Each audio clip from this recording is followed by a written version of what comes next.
Have you ever met an angry Christian?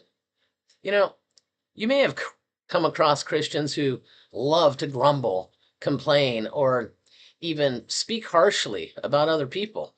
Maybe you've even been that person at times in your own life, because we're not perfect, right? So, if we're not careful, we can easily become righteous within Christianity.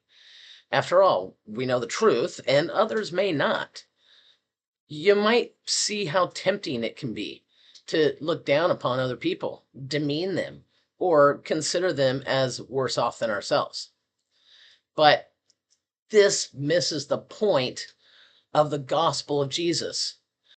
The gospel tells us that all of us begin at the same starting point, and it's only because of grace that we come to salvation and learn the truth about God's love for us. Don't get me wrong, we actually don't come to salvation through grace like some people think. Grace was extended to us that we could come to salvation, but we still have to make a choice. God chose all of us and called all of us, but we still need to heed that call. Christ extended grace and mercy to us to give us another chance to make the right decision. It is within that decision, through humility, that we come to the cross and actively seek salvation. That doesn't make us any better than anyone else or even other Christians. In fact, as Paul says in Ephesians 4:2, we should actually be humble and gentle with others rather than harsh and critical.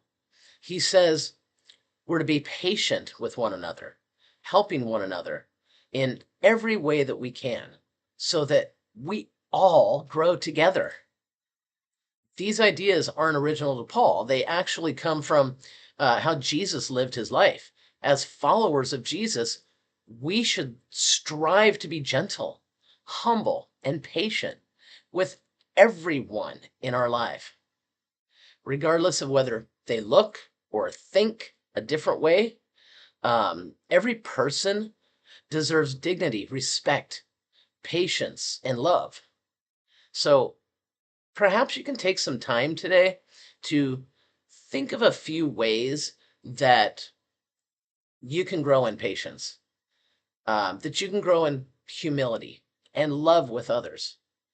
It could be slowing down long enough for people to know that you care, or saying something encouraging to someone, or admitting to someone that you made a mistake.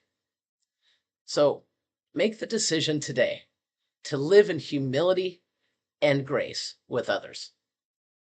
Well, I thank you for watching here on Search for Hope, and I hope that you all have a wonderful and blessed day.